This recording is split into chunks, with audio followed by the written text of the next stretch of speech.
Nouvelle secousse encore sur les marchés, t'as dit que boursiers. Ça, les amis, t'as dit que rien ne va. On ne sait plus à quel sens on vaut. La bourse vient encore de connaître vraiment des secousses énormes.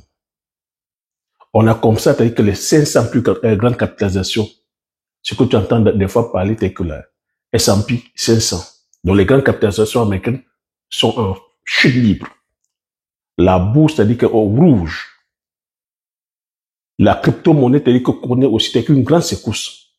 Le 10 octobre au 11 octobre précisément, la crypto-monnaie a été en berne. La crypto-monnaie, c'est que beaucoup d'investisseurs ont perdu comme ça, c'est que des millions de dollars. On parle en termes de pertes, ça chiffre en termes de plusieurs milliards de dollars.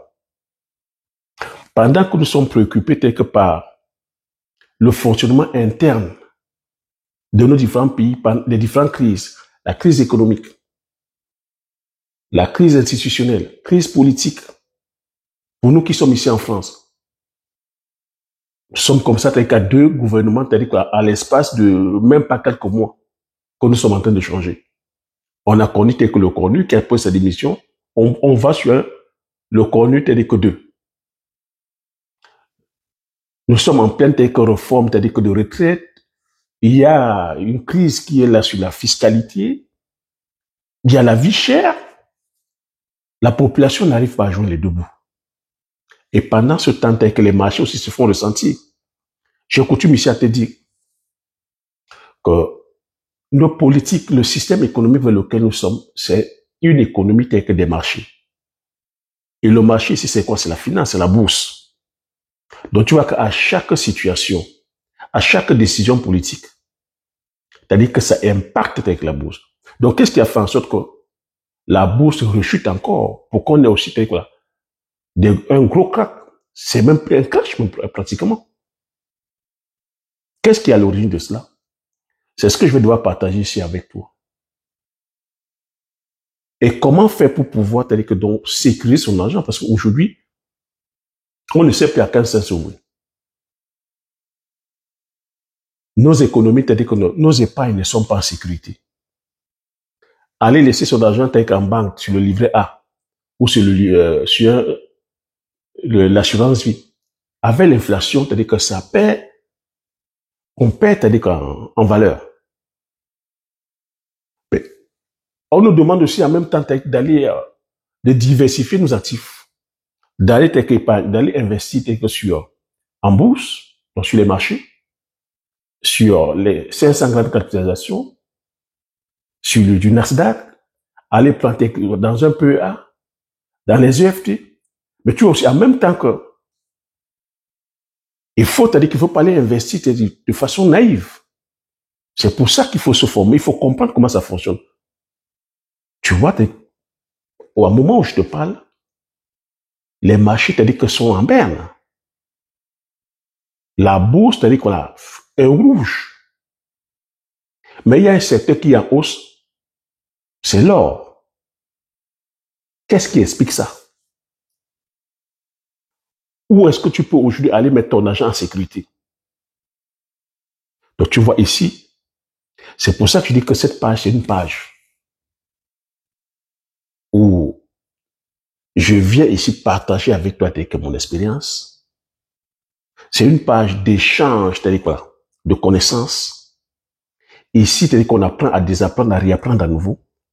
On doit se questionner. On doit savoir, c'est-à-dire que dans quel monde nous sommes. Vraiment, dans quel monde nous sommes? Quels sont ceux qui nous dirigent? Quelle est l'économie qui nous dirige en fait? Quelle est l'idéologie qu'on suit? Et dans ce monde, pourquoi est-ce que la bourse est percutée aujourd'hui? Parce que Donald Trump a sorti encore, t'as dit quoi? Comme dans la coutume, a brandi encore la menace des taxes. Est-ce que tu comprends?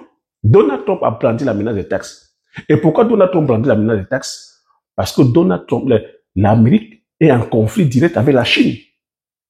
C'est de ça qu'il s'agit. Donc j'ai coutume à te dire ici que nous sommes dans un monde de rapport de force. Nous sommes dans un monde idéologique. Quelle est l'idéologie conçue en fait? C'est l'idéologie capitaliste qui est aujourd'hui telle qu'elle va en poupe. La Chine a son idéologie socialiste, un mélange de socialisme, de capitalisme et à la sauce chinoise. La Chine a adapté quoi? Son économie par rapport à ses valeurs. A pris un peu du socialisme, a pris un peu du capitalisme, mélangé, c'est-à-dire qu'à la culture chinoise.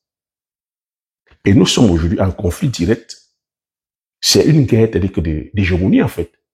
J'ai coutume à te dire, nous sommes dans un monde de rapport de force. Et c'est la question que je pose aujourd'hui aux Africains. Dans tout ça, nous sommes où? Quelle est l'idéologie qu'on véhicule? Et j'interpelle ici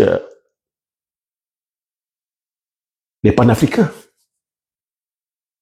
Nous sommes panafricains. Beaucoup d'entre vous, le panafricanisme. Quelle est l'idéologie donc que nous nous suivons lorsqu'on va faire le business? Vous voyez que si l'économie est aujourd'hui impactée, c'est une guerre d'hégémonie, c'est une guerre d'idéologie, c'est une guerre de suprématie. Nous sommes dans un monde de rapport de force. Donc, mes propos ici, c'est de venir te faire comprendre que pour toi qui suis chéchène, pour toi qui veux entreprendre, pour toi qui veux connaître la prospérité, tu te dois d'aller maintenant, cette fois-ci, entreprendre ou investir de façon intelligente. Ne laisse pas, c'est-à-dire que ta vie entre les mains, tu vois, des politiques aujourd'hui. Pendant que je parle aussi, j'ai le regard en Afrique. Nous sommes en pleine, c'est-à-dire que l'élection présidentielle au Cameroun. Les élections ont commencé hier, le 11. Donc nous sommes là en plein dépouillement. On attend, c'est-à-dire que de connaître le vainqueur. Bientôt, ce sera la Côte d'Ivoire. Mais la question qu'on se pose, quelle est l'idéologie que nous nous véhiculons? C'est bien, c'est-à-dire que de lire les chefs d'État, c'est bien de dire on veut le changement. Mais est-ce qu'on veut le changement de personne ou c'est un changement d'idéologie? Quelle est l'idéologie que nous suivons? En fait, moi, c'est la question que je pose. Quelle est l'idéologie africaine? Quelle est l'idéologie même dans ton propre pays lorsqu'on va faire le business? Parce que il ne faut pas qu'on soit naïf, tu vois. Nous ne sommes pas dans un monde de business. Donc voilà, c'est-à-dire que la crypto-monnaie qui est en train de dégringoler, la bourse qui dégringole, l'immobilier qui dégringole, et ça, ce sont des piliers vers lesquels on nous demandait tout d'aller investir. Parce que devenir riche ici, c'est d'apporter une valeur. Et la valeur ici, c'est quoi? Ça peut être un service, ça peut être un produit. Donc moi, je viens interpeller que plusieurs d'entre vous qui est encore dans ce système, c'est-à-dire que de salariat ou de salariés. Parce que quand je regarde comment l'économie, c'est-à-dire quoi, la France, je parle de la France parce que je suis en France, et j'ai un regard aussi en Afrique parce que ça m'interpelle. Nous venons tous de là. Notre souhait, c'est de voir l'Afrique se développer. Mais on ne peut pas que se développer uniquement par le souhait de vouloir se développer ou par l'envie de vouloir se développer. On va se développer parce le développement, c'est-à-dire que doit se construire à travers une idéologie réelle, une volonté réelle et des actions concrètes. Ce n'est pas juste l'envie de dire, bon, il faut que l'Afrique se développe ou de faire les constats que nous sommes dans la boue, on n'a pas de lumière, on n'a pas d'infrastructures, les hôpitaux ne sont pas là, on n'a pas la science, on n'a pas la technologie. Mais une fois on a fait ce constat, c'est bien de constater. Mais ça va se faire comment? Ça va se faire comment? C'est bien de trouver aussi que oui, la faute, c'est les autres. On a subi l'esclavage, on a subi la colonisation, nous sommes en pleine néocolonisation. Mais je viens vous faire comprendre que nous sommes dans un monde de rapport de force. On a déjà compris que oui, en face, Ce sont eux qui sont le problème. Mais une fois on a dit ce sont eux le problème, qu'est-ce qu'on fait là concrètement? C'est là la question. On peut passer 200 ans, 300 ans à continuer à constater. Le problème, ça apparaît.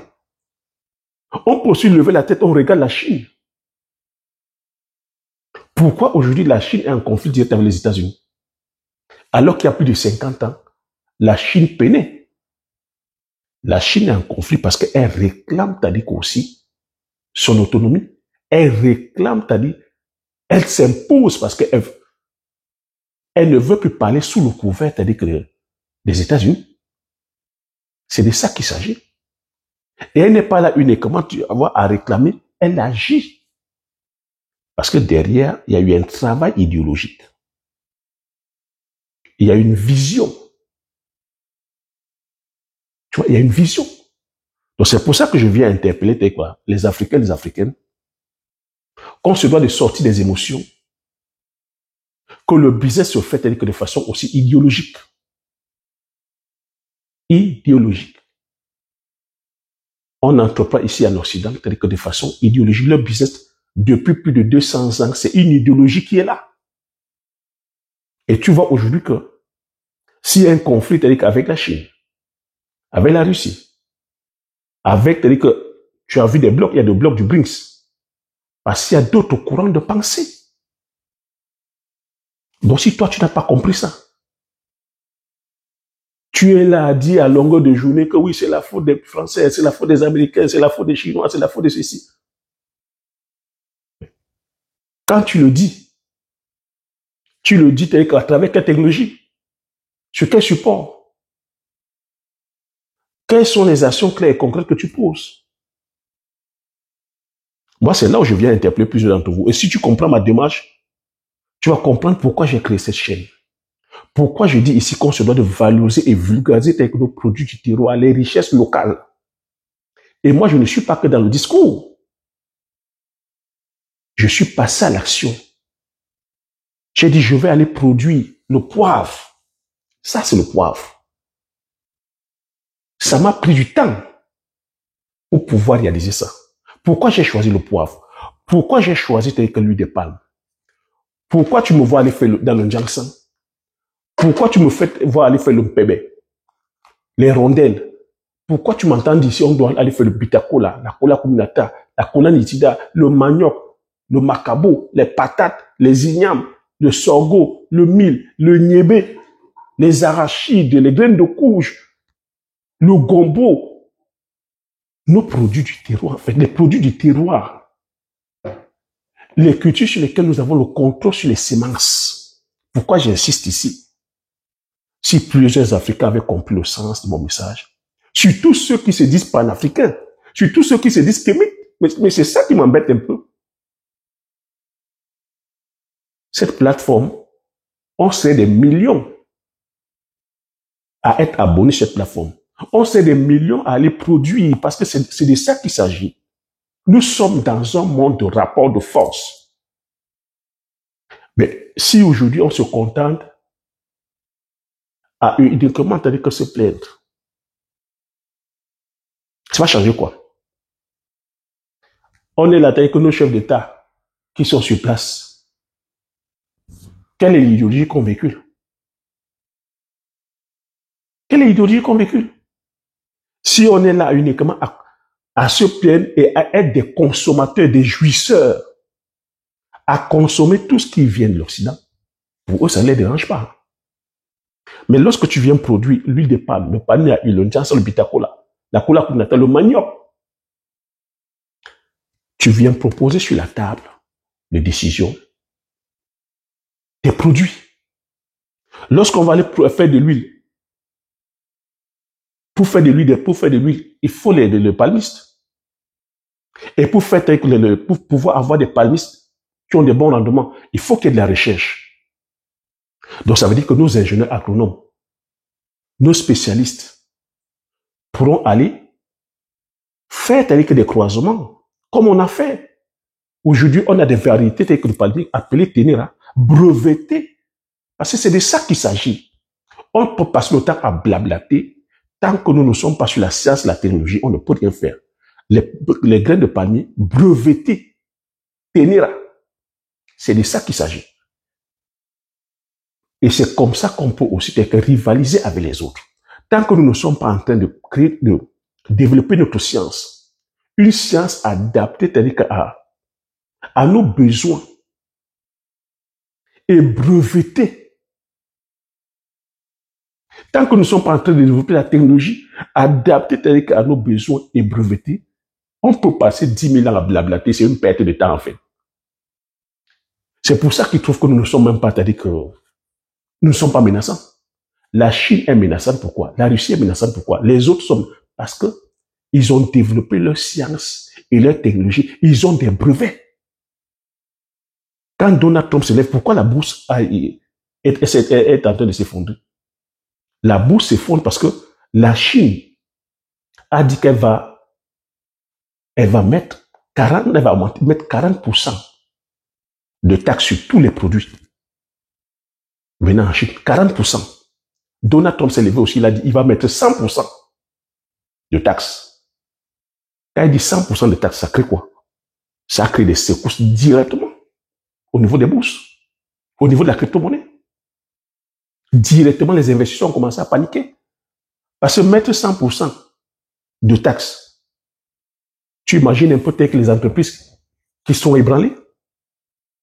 Il y a des entreprises qui ne dépendent que des produits exportés en Chine. Des entreprises américaines. Ou même des entreprises françaises ou européennes. Vice-versa, il y a des entreprises européennes qui leur bon de commande tout ne va qu'aux États-Unis. Si l'Amérique met 100% de taxes, qui vont en partir? Ça va tuer les investisseurs, c'est-à-dire que voilà, du reste du monde. Imagine les entreprises, les petites et moyennes entreprises, dont tous les bons de commande venaient en Chine, ou tous les bons de commande venaient aux États-Unis. Quand on met 100% de taxes, mais t'es mort. Les contrats que tu avais déjà signés, tout sera annulé. Les marchandises que tu avais déjà fabriquées, tout ça est bloqué, c'est-à-dire que dans ton stock.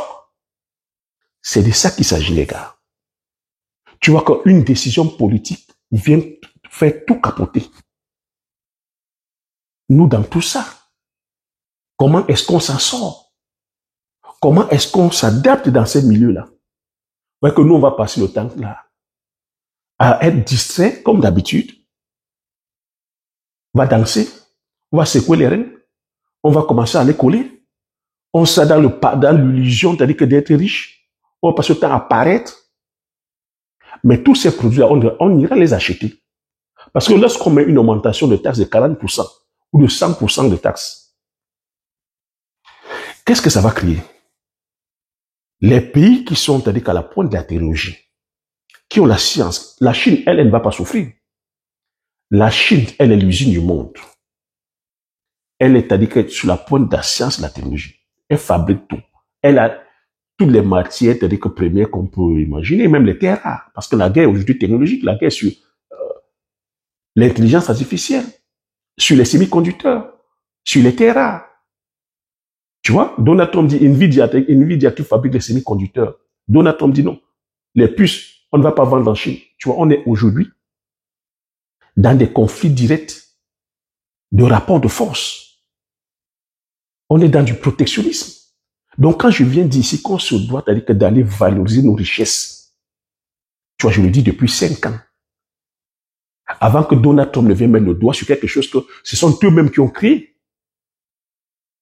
Cette mondialisation, cette bulle dans laquelle on nous a mis, où aujourd'hui c'est la finance qui a le contrôle. Ils ont fait déporter toutes les industries en Asie. Pour ne que laisser les réglementations, les lois, les taxes, les services en Occident et un peu partout. Aujourd'hui, quand c'est le serpent qui se mord la queue, il commence à dire que non, le problème c'est que c'est la Chine qui prend tout. En 70, lorsqu'ils créaient leur mondialisation, c'est la Chine qui avait demandé.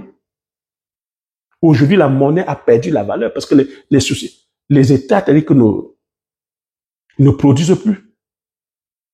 Et avec ces conflits-là, le but des BRICS, c'est de fragiliser avec le dollar. Le dollar est en train de perdre en valeur. Pourquoi le dollar perd en valeur? Parce qu'en 71 aussi, le président Nixon, de façon unilatérale, toujours les rapports de force, a décidé que le dollar n'allait plus être endossé, c'est-à-dire qu'alors, eux, ils vont commencer à imprimer comme ils veulent les billets. Et le dollar, c'est-à-dire qu'ils ont imposé que le dollar soit la monnaie commerciale. Mais quand c'est comme ça, les autres pays, ceux qui pensent, ceux qui ont une vision idéologique, ceux qui veulent aussi, c'est-à-dire que la suprématie, ceux qui ne veulent pas toujours subir, se disent que non. À un moment donné, c'est que enough is enough. Plus de 50 ans, c'est-à-dire qu'on ne peut pas rester là toujours à être tel que derrière. La Chine réclame aussi sa suprématie. C'est de ça qu'il s'agit. Donc, ce qui fait qu'aujourd'hui, comme l'Europe ne produit plus, la Chine, les Américains ne produisent plus. Le dollar, la monnaie est en train de perdre en valeur, en fait. Les États occidentaux sont hyper endettés. Tu vois? Et c'est ce qui explique que l'or aujourd'hui prend en valeur. Une once d'or, aujourd'hui, c'est 4 000 $. Donc, ça veut dire que les investisseurs ne faisant plus confiance aux États, les États aujourd'hui, quand tu regardes un peu partout, c'est des crises politiques. Le peuple n'a plus confiance à son politique. Regarde ici en France. Nous sommes en pleine crise politique, pleine crise institutionnelle. Un premier ministre qu'on nomme, en même pas 15 heures, il démissionne. On le renomme encore. Tu penses que le peuple a vraiment confiance à ce gouvernement-là? Nous sommes en pleine inflation, la vie chère. Et faites attention, il y a ce qu'on appelle aussi la déflation. Nous, en Afrique, dans tout ça, c'est quoi? On est en pleine inflation et nous sommes en pleine déflation. L'inflation, c'est quoi? C'est la vie chère qui est là. On ne produit pas assez, mais t'as dit que la vie est chère. Pourquoi? Parce que, comme je te dis, ils ont injecté beaucoup d'argent, papier, pour pouvoir subvenir, c'est-à-dire qu'amortir toutes ces crises. Depuis 2008, la crise des subprimes. En 2010, pendant la crise de Covid, la crise énergétique, pendant cette crise Ukraine-Russie, ils ont injecté énormément de billets. Les banques centrales ont injecté énormément de billets pour soutenir justement l'économie. C'est ça qui crée cette inflation. Comme on n'est pas en train de, comme les États ne produisent pas, ça crée l'inflation. Mais la déflation maintenant, c'est quoi? C'est ça qu'on risque de vivre là. Et c'est ça qu'on vit déjà en Afrique. La déflation aussi maintenant, c'est que un pays comme la Chine, qui produit énormément, on peut te dire que mettre les taxes, comme ils sont en train de mettre les taxes là, comme l'Amérique est en train de jouer au coq avec la Chine. Mais la Chine va faire quoi? La Chine, comme elle est produit, elle est excédentaire, elle peut casser les prix. C'est déjà en train de se faire. Avec les magasins Shine, vous connaissez les marques Shine. Shine a déjà tué comme ça plusieurs industries européennes ici, plusieurs boutiques de vente de vêtements. Plusieurs ont fermé. Parce que Shine est arrivé en vendant les produits vestimentaires moins chers. Parce que quand on vend moins cher, oui, toi le consommateur, tu vas dire, ah, je fais une belle affaire. Hein. Mais tu es en train de tuer l'économie de ton pays, en fait. Tu es en train de tuer les artisans du textile. Tu es en train de fermer les boutiques. Alors, si on ferme les boutiques, c'est le chômage qui va se faire, en fait. Et si le chômage se fait, c'est que ça a des répercussions aussi même sur la retraite. C'est ce que nous vivons en Afrique. Mais on va te dire qu'en Afrique, on va te dire quand j'étais en Chine.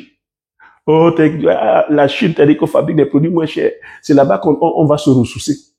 Mais lorsque tu vas prendre en Chine, tu vas prendre en Turquie, tu vas prendre en Inde, ça crée la déflation. Oui, tu vas venir vendre, t'as dit que dans ton pays en Afrique. C'est de là où nous sommes. Je dis que lorsqu'on va faire le commerce sans idéologie, si on n'est qu'à vide d'argent, on devient, t'as dit qu'un boulet même pour notre pays. C'est nous qui devenons même, c'est nous qui détruisons même tel que notre économie. C'est nous qui détruisons nos différents pays. Je parle à tous ces investisseurs, à tous ceux qui se disent entrepreneurs. On va entreprendre avec une idéologie. En Occident, ils ont une idéologie. La Chine a une idéologie. Elle est où l'idéologie africaine? C'est d'aller dire que oui, la Chine fabrique bien, la Chine fabrique moins cher. Nous, on va aller quelques produits pour venir déverser tous ces produits, c'est-à-dire qu'à bas ou en Afrique. Et comment vous voulez que nos pays soient créatifs? Pourquoi vous voulez que nos pays soient productifs? Pourquoi vous voulez la croissance dans nos pays? Si c'est nous-mêmes qui venons tuer l'économie telle que réelle. Parce que lorsque tu ramènes tous ces produits-là, ben, on ne pourra plus avoir des industries. Pourquoi tu veux qu'il y ait des industries lorsque toi tu ramènes tous ces produits? Parce qu'en Chine, eux, ils ont le savoir-faire. Ils ont le savoir-faire. Ils ont une expérience sur plus de 50 ans. Ils ont dit que tous ces avantages, les subventions, le coût de production est réduit. Tu ramènes un produit comme ça. Tu ramènes ça en Afrique, dans ton pays. Comment tu veux que l'entrepreneur de ton pays qui va prendre le courage, sans subvention, sans accompagnement, les banques ne sont pas là pour l'accompagner parce que nous n'avons pas les banques d'affaires, nous n'avons pas les banques commerciales. Elles ne nous appartiennent pas du moins. Nos États ne nous accompagnent pas parce qu'il n'y a même pas une philosophie, il n'y a même pas une idéologie concrète. On n'a pas ces infrastructures. L'entrepreneur, c'est-à-dire qu'africain, qui va prendre ce courage d'aller mettre sur pied, c'est-à-dire qu'un produit. Toi, tu vas aller acheter ce produit-là en masse en Chine. Tu viens faire du dumping dans ton pays en disant que c'est moins cher. Tu joues pour qui en fait? Quelle est l'idéologie que tu as en fait? Es-tu encore panafricain? Es-tu kémite quand tu fais ça? Seras-tu capable de commencer à dire encore que la faute c'est les Chinois, la faute c'est les Blancs, la faute c'est les Français, la faute c'est les Américains?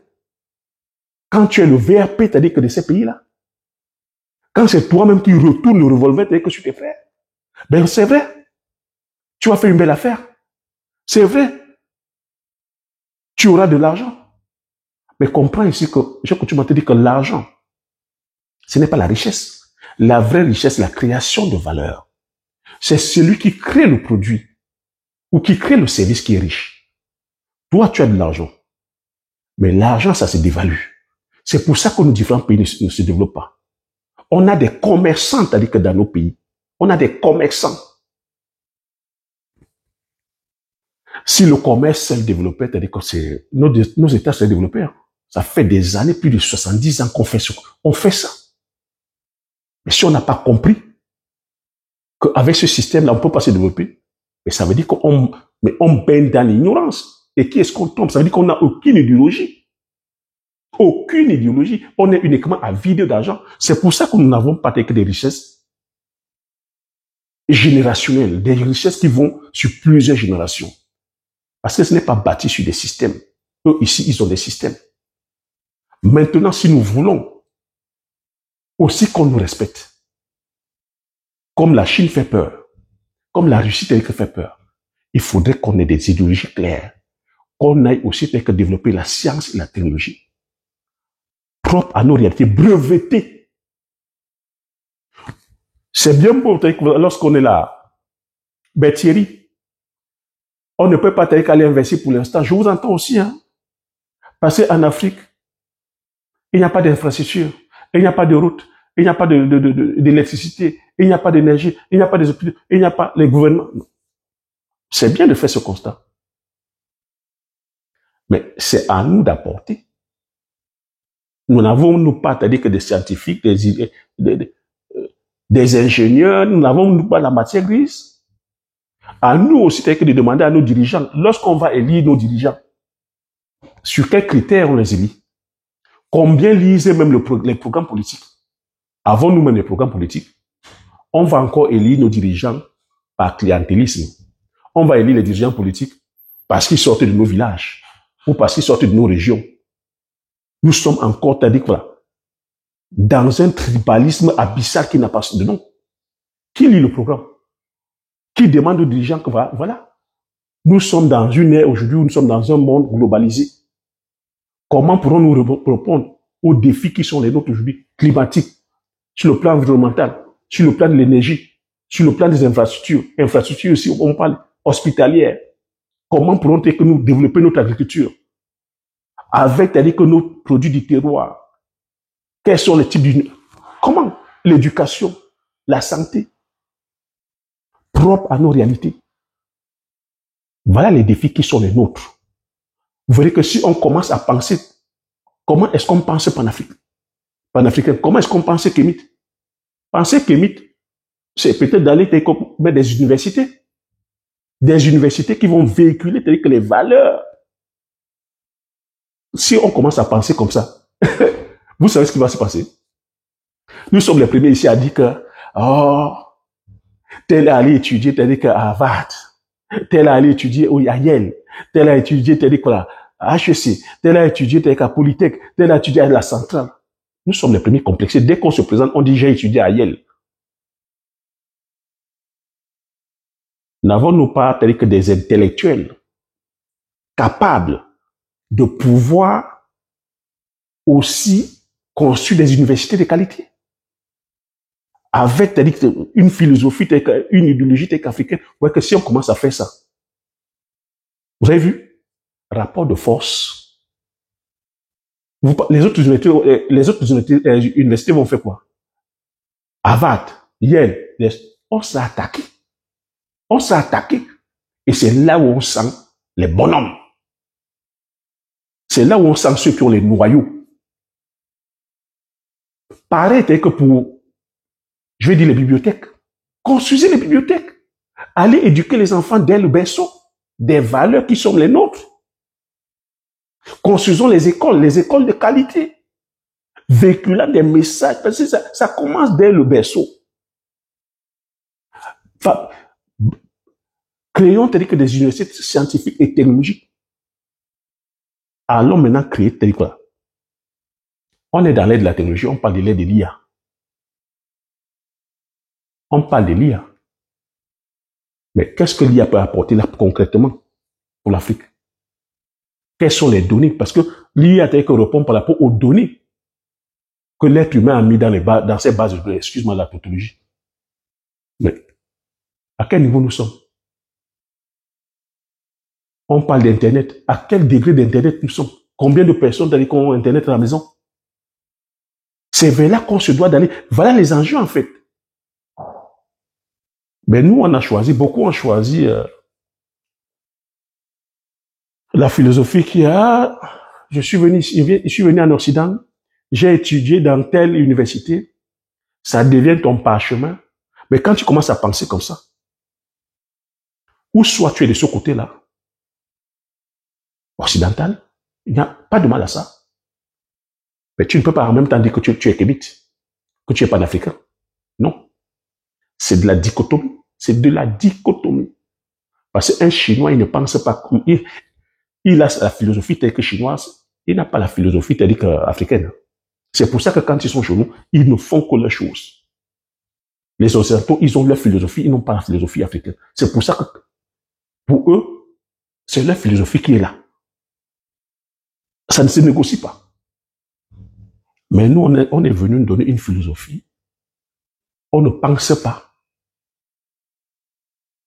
La seule fois où on peut nous voir réunis, c'est peut-être quand on va commencer à dire que non, c'est les Blancs qui sont ceci, non, c'est les jeunes qui sont ceci. Ah non, mais dès qu'on enlève ça de l'équation, mais viens voir comment on se déteste. Viens voir comment entre nous-mêmes Africains, on se déteste. Et je vais même ramener au peuple camerounais. Viens voir comment les Camerounais, entre eux-mêmes, ils se détestent. On va aller où avec ça? Viens voir comment les Camerounais, entre eux-mêmes, ils se détestent. Le tribalisme, tu vas aller où avec? Qu'est-ce que tu peux construire avec le tribalisme? Quelle est la science? Quelle est la technologie? Quel est le développement que tu peux construire avec le tribalisme? C'est de ça qu'il s'agit. La jalousie, ce n'est pas une invention, c'est-à-dire occidentale. La sorcellerie, ce n'est pas une invention occidentale. On se doit de détruire ça et maintenant avoir une idéologie claire. Et moi, j'ai coutume à te dire ici que si tu veux vraiment bâtir, si tu veux vraiment réussir, bâtis toi-même ta propre prospérité. Je viens de te faire comprendre qu'on ne peut plus que faire confiance à nos différents États. que nos États tels que ne sont au contrôle aujourd'hui de rien. Tu vois que je parle ici en Occident, tu vois des civilisations qui se sont bâties des siècles et des siècles. Chez nous en Afrique, alors rien n'est fait, on subit tout. Je fais exprès de te parler d'idéologie. Tant qu'on n'a pas une idéologie, et ça ne doit pas seulement rester dans l'ordre d'idéologie, je fais un clin d'œil au capitaine Ibrahim Traoré du Burkina et même du Mali. Tu vois comment il est en train de faire. Sankara a véhiculé une idéologie où il parlait, il éveillait les consciences. Et Ibrahim Traoré, il passe à l'action. Il est allé sur le terrain, commencer par l'agriculture. C'est ça. On ne doit plus rester là à rêver, à réciter. C'est terminé la récitation. Ibrahim Traoré, il passe à l'action. Il va, c'est-à-dire que vers les paysans, ceux qu'on a abandonnés depuis des siècles. Il va vers un secteur, l'agriculture, qu'on a longtemps mal vendu, que c'est le secteur tel que de pauvres. Je vous dis, attention. Il est allé avec les engins. Des blés, dit qu'il commence par l'agriculture. Il n'a pas seulement parlé, il est dans l'action. Il a dit, il ne s'arrête pas là. Il a formé, c'est-à-dire que donner les moyens aux universités technologiques. Les jeunes du Burkina fabriquent le matériel. Oui, ça va commencer, c'est-à-dire que ça ne va pas être parfait, mais c'est déjà ça. Il faut fabriquer et breveter. Ils vont fabriquer les machines adaptées à notre terroir, adaptées à nos réalités, à notre contexte, à notre environnement. Parce que les machines qu'on prend là-bas, on achète en Occident, ne sont pas adaptées à notre terroir. L'air, l'humidité, la chaleur, c'est pas la même chose qu'en Occident. Donc quand on a même ces machines-là, c'est des machines qui sont vouées déjà à se casser. Les pièces, la maintenance, tout ce que je cite là, c'est la main d'œuvre en fait.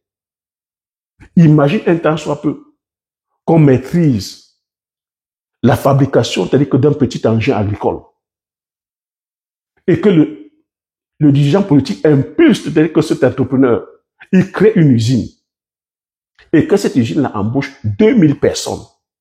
C'est 2000 personnes qui sortent du chômage. C'est 2000 personnes à qui on donne un savoir-faire et un savoir-faire faire.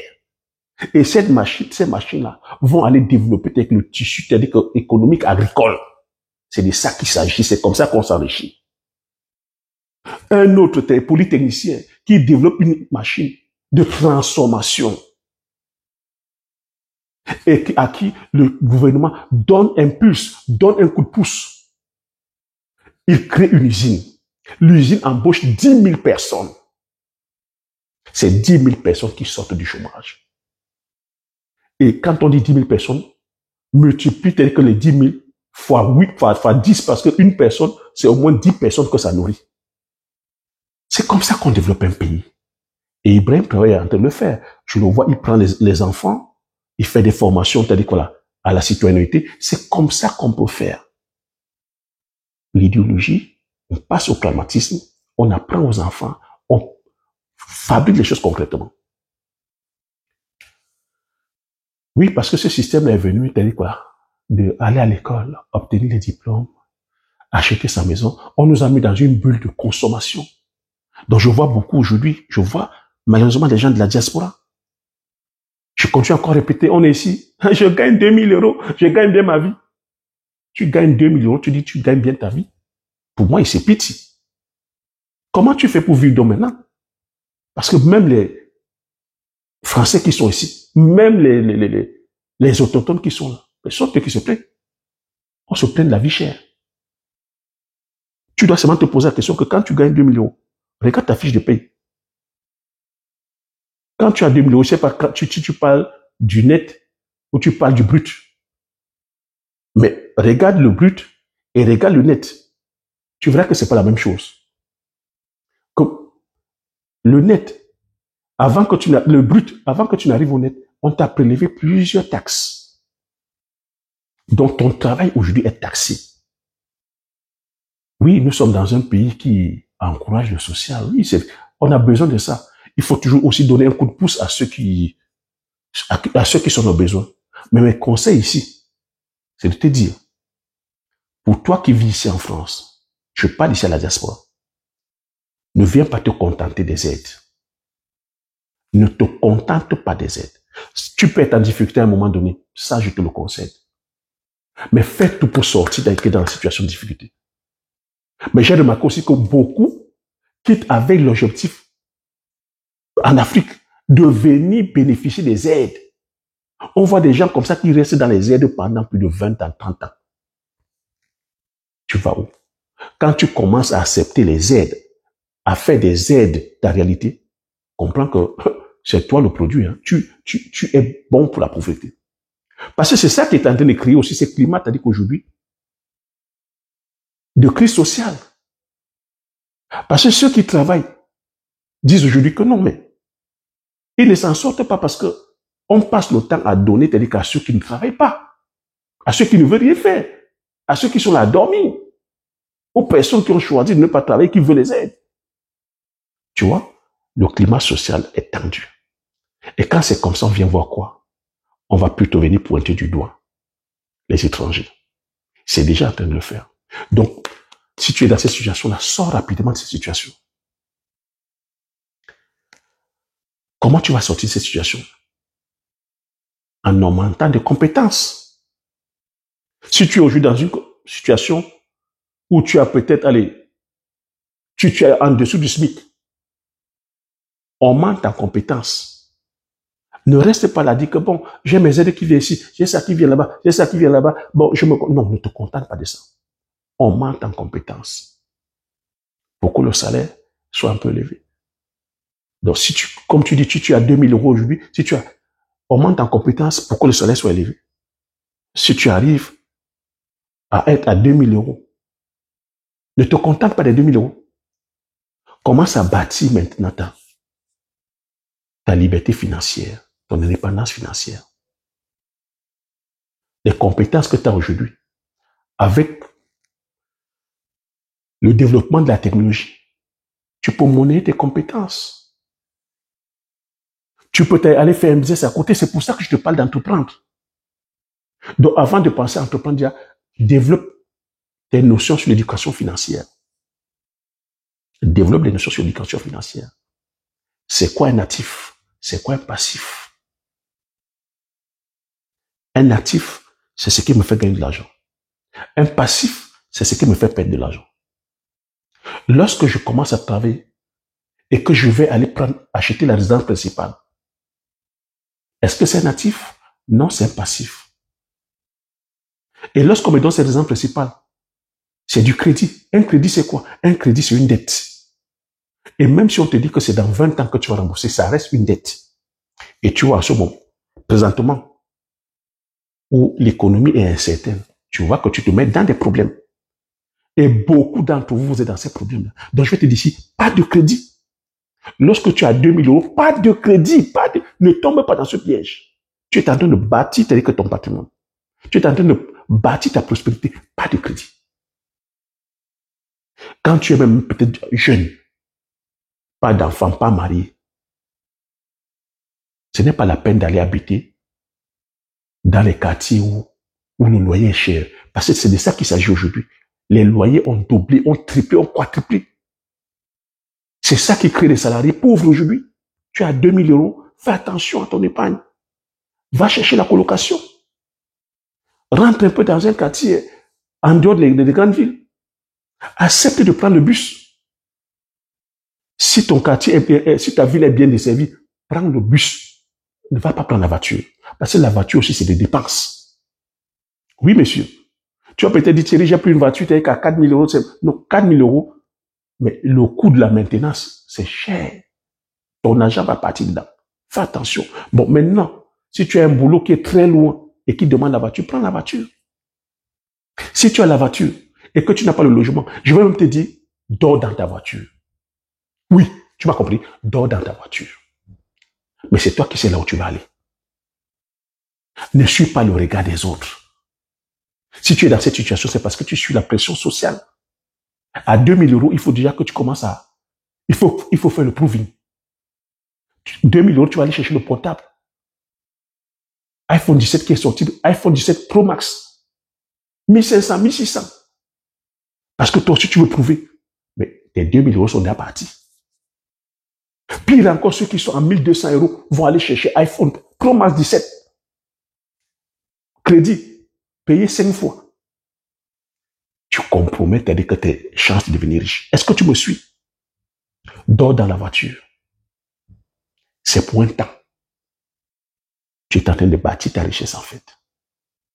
Parce que le fait, c'est quoi? Ça va te permettre d'épargner. Il faut savoir avoir ton épargne de sécurité, ton épargne d'investissement.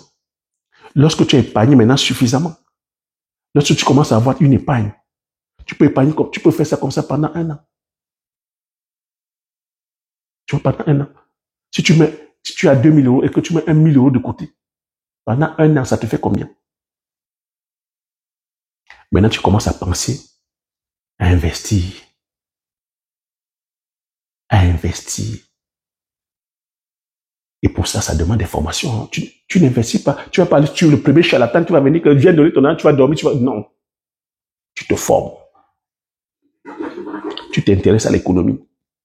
Tu t'intéresses à la finance. Les marchés. Les marchés, c'est la bourse. C'est quoi un ETF? C'est quoi une action? C'est quoi un PEA? Et tu vois que, présentement, c'est pour ça que je fais exprès de te parler de ça. Des bourses, du crash, des cracks, de la perte. Parce que investir, ça comporte les risques.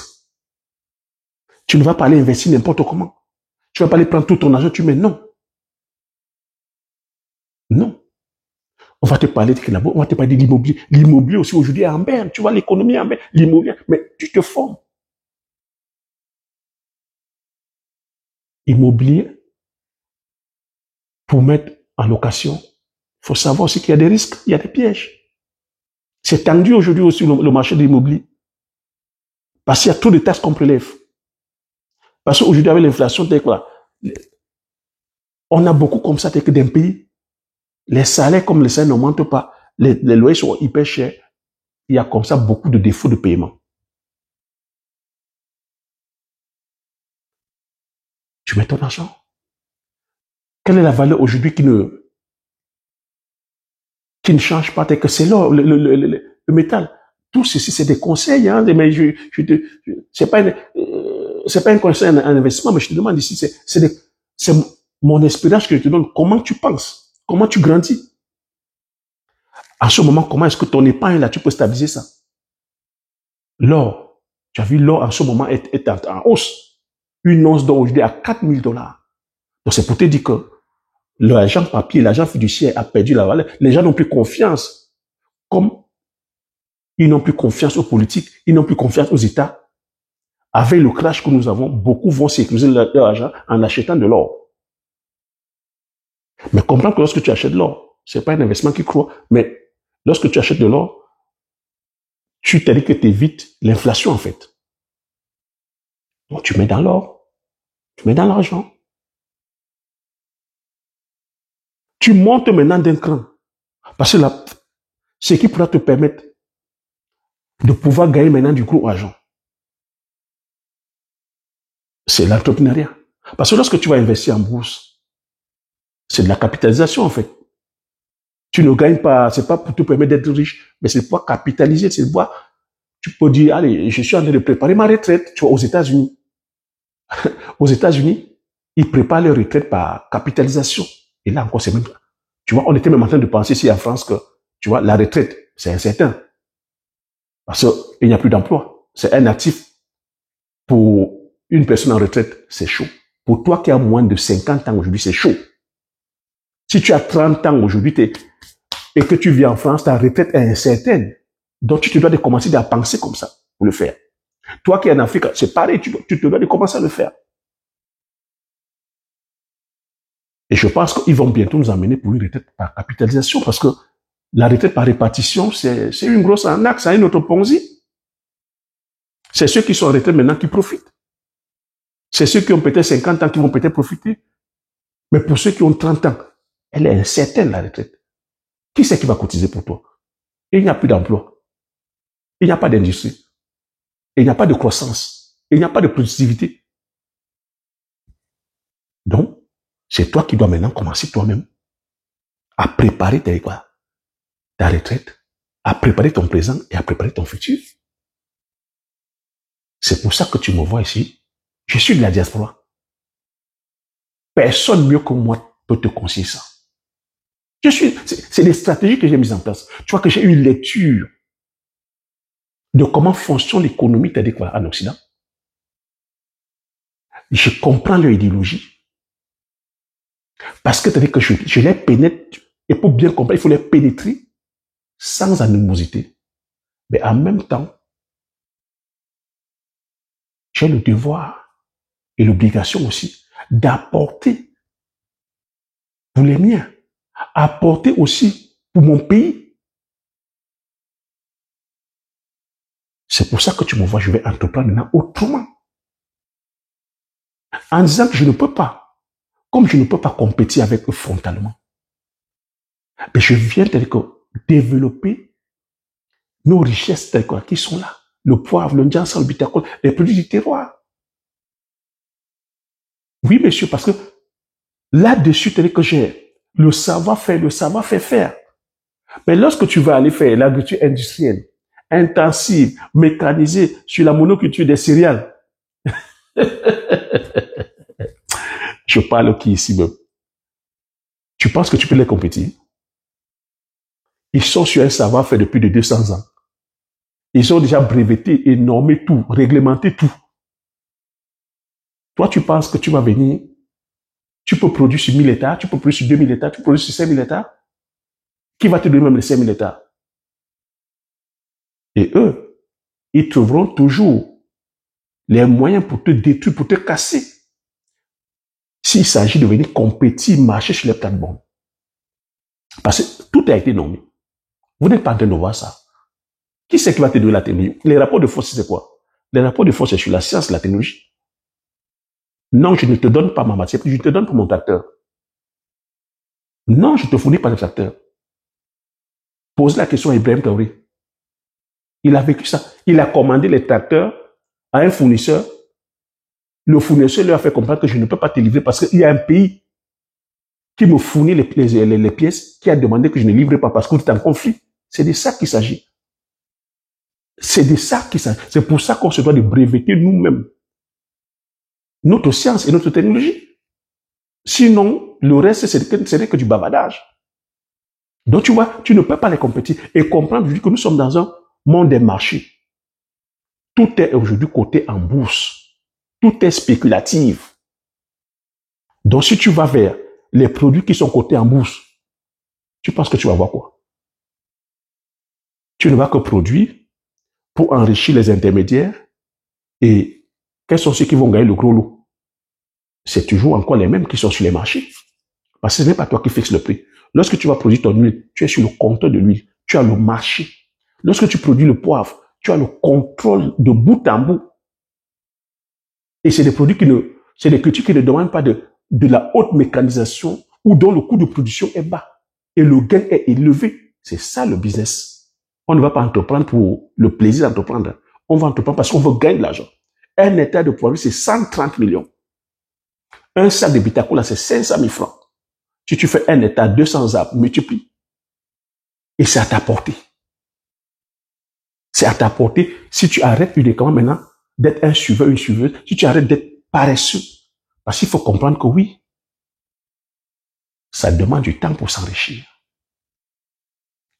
On parle d'un système, le système capitalisme, c'est un système qui est sur plus de 120 ans.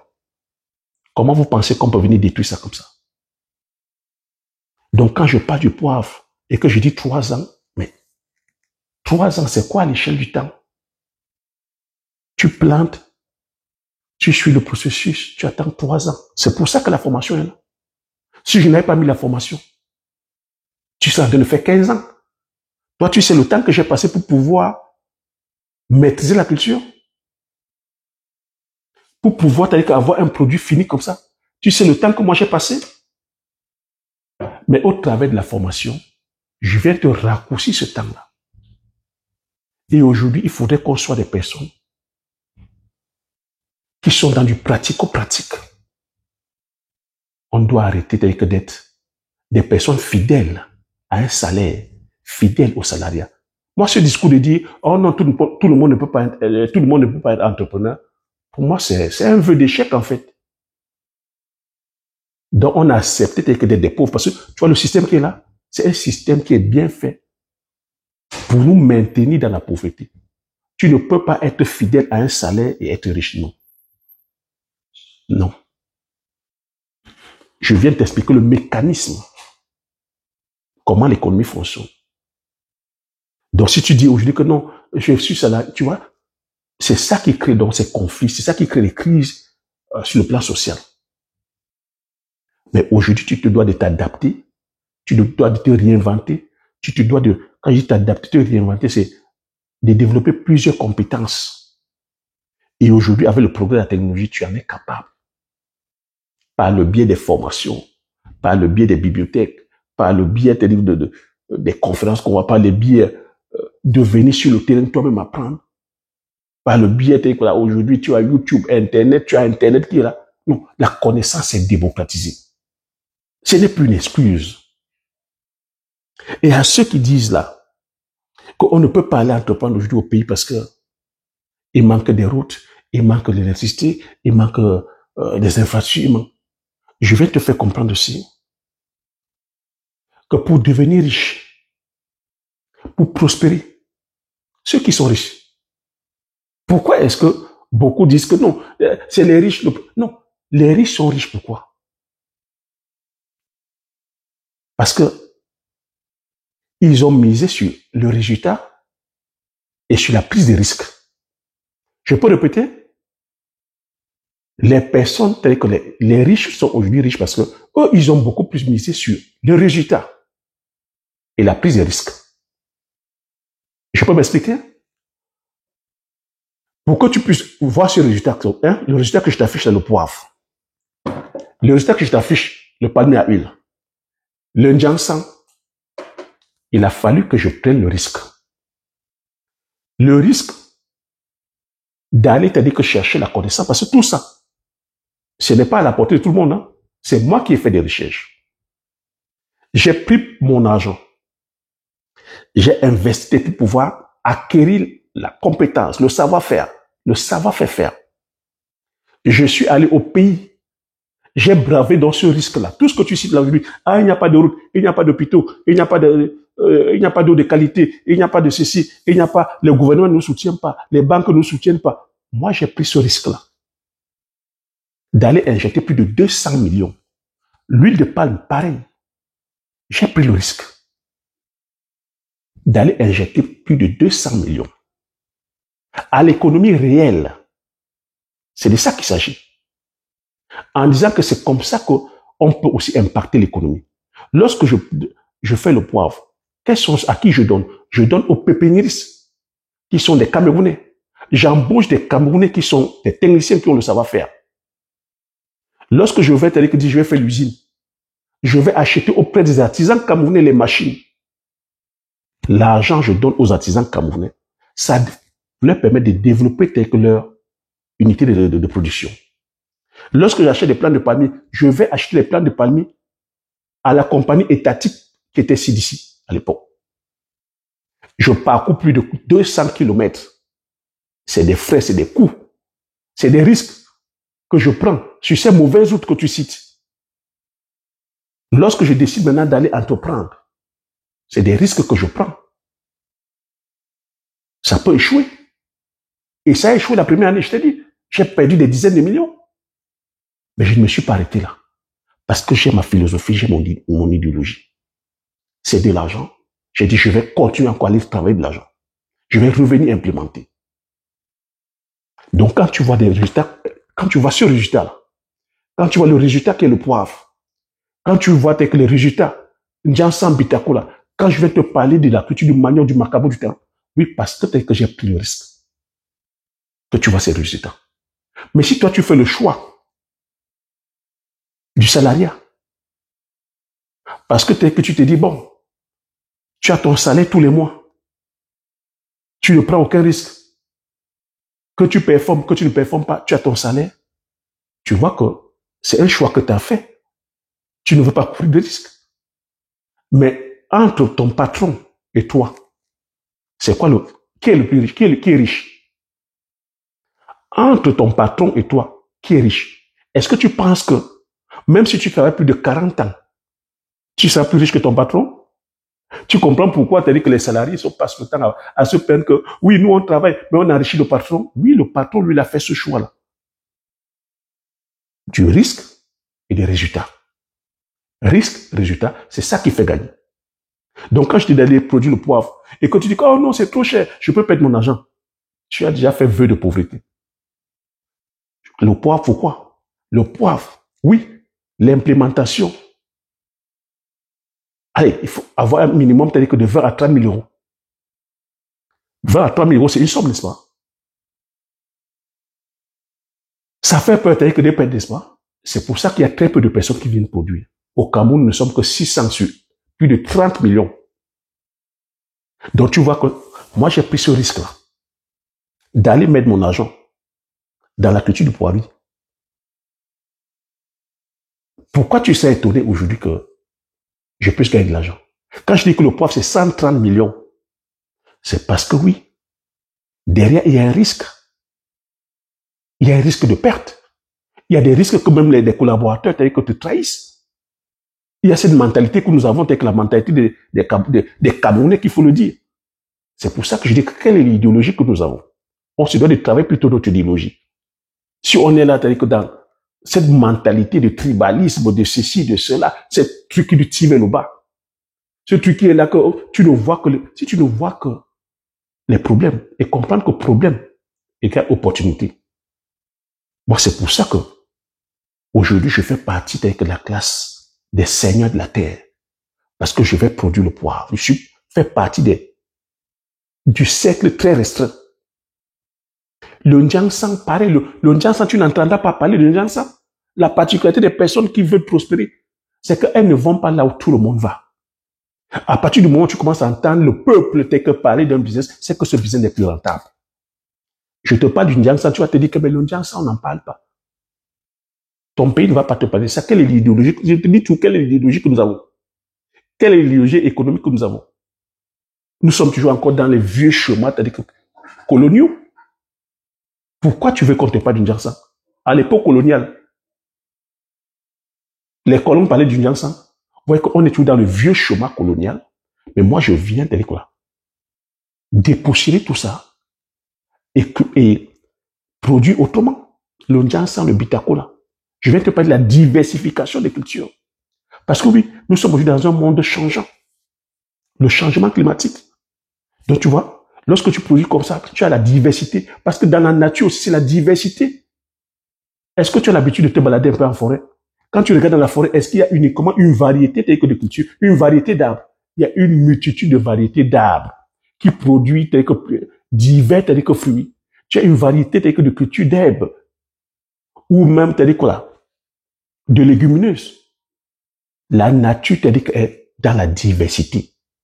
Pourquoi est-ce qu'on veut venir nous cantonner dans l'unicité, dans la monoculture? Mais il y a un problème. Donc quand tu es dans la diversité, avec ce changement climatique, s'il y a une culture qui ne donne pas, l'autre donne, l'autre donne. Ça se pense, tout ça. C'est philosophique, tout ça. On pense d'abord en amont. Est-ce que tu comprends un peu? Donc le gain se trouve dans le risque, en fait. Mais maintenant, il faut prendre des risques tels que là. Calculer. Moi, c'est pour ça que je viens te réduire le risque.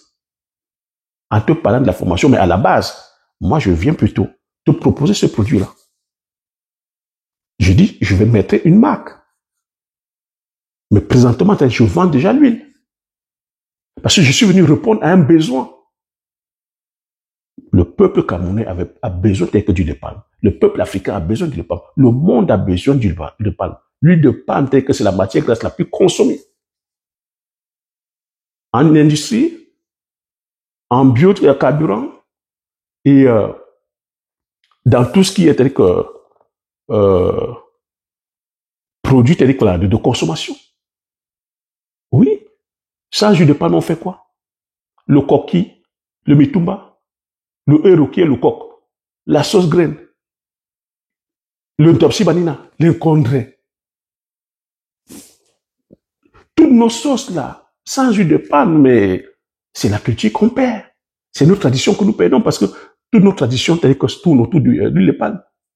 Les mariages. Tu vois un peu?